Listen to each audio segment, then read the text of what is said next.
नमस्कार मंडळी. Law minded DNM मध्ये तुमचं पुन्हा एकदा अगदी मनापासून स्वागत आहे. बरं, तर मागच्या भागात आपण काय पाहिलं? आपण पाहिलं की योग्य कोर्ट म्हणजे ज्युरिस्डिक्शन कसं शोधायचं आणि प्लेंट कसा फाईल करायचा. प्लेंट फाईल झाला, सगळं व्यवस्थित झालं.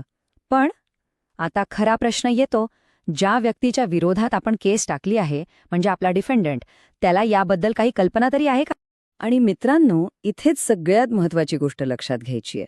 कोणावर केस करणं म्हणजे काही कानात कुजबुजण्यासारखं नाहीये. नाही, तुम्हाला ते ओरडून सांगावं लागतं, अगदी ऑफिशियली.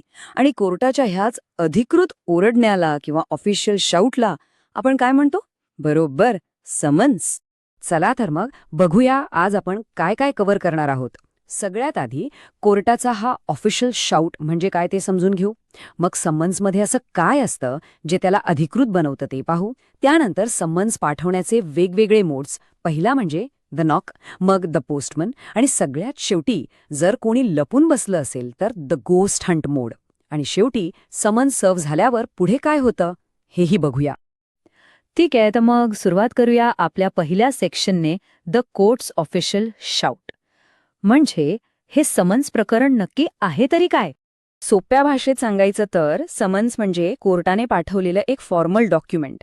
यावर कोर्टाचा शिक्का असतो आणि त्यातून डिफेंडंटला सांगितलं जातं की अरे बाबा, तुझ्यावर असा असा दावा दाखल झाला आहे, तर तू कोर्टात ये आणि तुझं म्हणणं मांड. बेसिकली इथूनच डिफेंडंटची केसमध्ये ऑफिशियल एंट्री होते. आणि एक गोष्ट ही खूप महत्वाची आहे, त्यामुळे नीट लक्षात ठेवा. समन्स हा आदेश नाही, तर स्वतःचा बचाव करण्यासाठी दिलेलं आमंत्रण आहे.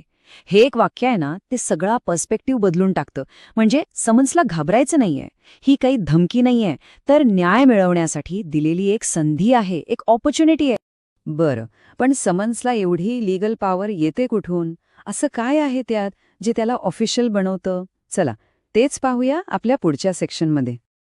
तर एका व्हॅलिड समन्ससाठी काही गोष्टी ॲब्सोल्युटली एसेन्शियल आहेत. पहिलं म्हणजे त्यावर जज साहेबांची सही हवी. दुसरं आणि सगळ्यात महत्त्वाचं, कोर्टाचा शिक्का. तो सिक्का नसेल ना, तर तो फक्त एक कागदाचा तुकडा आहे, त्याला काहीही किंमत नाही. तिसरं, त्यात पर्पज क्लिअर लिहिलेला असतो की इश्यूज सेटल करण्यासाठी बोलवलंय की फायनल डिस्पोजलसाठी. आणि हो, त्याच्यासोबत प्लेन चेक कॉपी म्हणजे आपल्या दाव्याची कॉपी जोडलेली असायलाच पाहिजे. आणि हो, एक टाइम लिमिट पण आहे. लक्षात ठेवा, सूट फाईल केल्याच्या 30 दिवसांच्या आत, जस्ट 30 डेज, समन्स इश्यू व्हायलाच हवं. ओके, तर समन्स तयार आहे, सही आहे, शिक्का आहे. आता प्रश्न आहे, ते डिफेंडंटपर्यंत पोहोचवायचं कसं? तर त्यासाठी येतो आपला पहिला आणि सगळ्यात traditional mode, service mode 1, the knock. म्हणजे अक्षरशः कोर्टाचा माणूस तुमच्या दारावर टकटक करतो. ही प्रोसेस कशी चालते माहितीये? कोर्टाचा क्लार्क ते समन्स बेलिफच्या हातात देतो. बेलिफ म्हणजे कोर्टाचा एक अधिकारी. मग हा बेलिफ ते समन्स घेऊन थेट डिफेंडंटच्या घरी जातो. त्याचा पहिला प्रयत्न असतो की ते थेट डिफेंडंटच्याच हातात द्यावं. समजा डिफेंडंट घरी नाहीये, तर मग काय? तर ते घरातल्या कुठल्याही अडल्ट फॅमिली मेंबरला देता येतं. इथे एक गोष्ट लक्षात घ्या, अडल्ट मेंबर म्हणजे कोणी लहान मुलगा नाही आणि सर्वंट म्हणजे नोकर पण नाही. आणि जो कोणी इथे समन्स घेईल त्याला एका एक्नॉलेजमेंटवर सही करावी लागते की हो, मला मिळालं. पण आता एक क्लासिक सिच्युएशन इमॅजिन करा. डिफेंडंटने बेलिफला दारात पाहिलं आणि तो सरळ म्हणाला, मला नाही घ्यायचंय हे, मी घेणार नाही. आता काय करायचं? इथेच तर कायद्याची गंमत आहे. जर तुम्ही घ्यायला नकार दिला तर लॉ अज्युम्स की तुम्हाला ते मिळालं आहे. सिरियसली, नकार देणे म्हणजे व्हॅलिड सर्व्हिस. बेलीफ फक्त त्यावर रिफ्युज्ड असं लिहितो आणि कायद्याच्या नजरेत ते समन्स सर्व्ह झालं.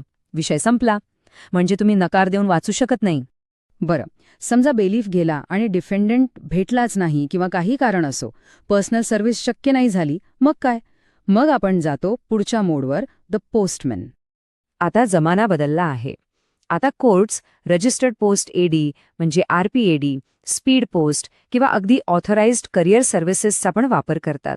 आणि इतकंच काय, काही हायकोर्ट्सने तर आता ईमेल आणि व्हॉट्सअपद्वारे पाठवलेल्या नोटीसला पण मान्यता द्यायला सुरुवात केली आहे. अर्थात त्यासाठी तिथले लोकल रूल्स चेक करणं महत्वाचं आहे. पण हे होतंय. आणि आता येतो तो मोड जो तेव्हा वापरला जातो जेव्हा डिफेंडंट अक्षरशः भूतासारखा गायब होतो. तुम्ही त्याला शोधताय पण तो सापडतच नाहीये, मुद्दाम लपून बसलाय. ह्यालाच मी म्हणतो द घोस्ट हंट. हा आहे आपला सबस्टिट्यूटेड सर्व्हिस मोड अंडर ऑर्डर 5 रूल 20. या घोस्ट हंटमध्ये कोर्टाकडे प्रामुख्याने 2 हत्यार आहेत. पहिलं अफिक्सिंग, आपलं साधं सोपं चिकटवणे.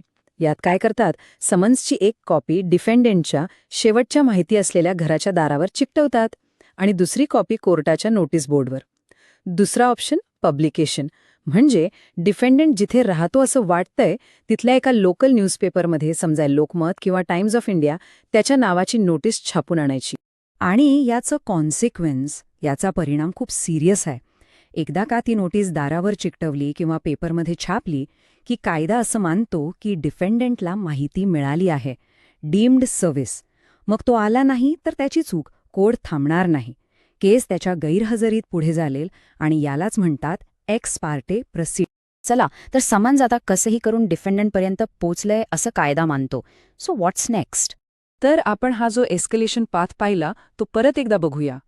सगळ्यात आधी प्रयत्न होतो पर्सनल सर्व्हिसचा, म्हणजे द नॉक. ते नाही झालं तर जातो पोस्टल सर्व्हिसकडे, द पोस्टमॅन. आणि त्यानेही काम नाही झालं, डिफेंडंट सापडतच नसेल, तर शेवटचा उपाय म्हणजे substituted service, the ghost Hunt, म्हणजे दारावर चिकटवणे किंवा पेपरमध्ये छापणे. ओके, तर आता डिफेंडंटच्या हातात समन्स आहे, त्याला आता रिप्लाय करावाच लागणार. पण त्याच्या ह्या ऑफिशियल रिप्लायला, या उत्तराला कायदेशीर भाषेत काय म्हणतात? काही आयडिया? या प्रश्नाचं उत्तर आपण शोधणार आहोत आपल्या पुढच्या भागात, जिथे आपला विषय असेल the written statement and set of, जो येतो ऑर्डर 8 ऑफ CPC मध्ये. चला तर मग आजच्यासाठी इथेच थांबूया. हे विश्लेषण तुम्हाला नक्कीच आवडलं असेल आणि उपयोगी पडलं असेल. आवडलं असेल तर नक्की लाईक करा, शेअर करा आणि सबस्क्राईब करायला विसरू नका. अभ्यास करत रहा. भेटूया पुढच्या भागात. जय हिंद, जय महाराष्ट्र.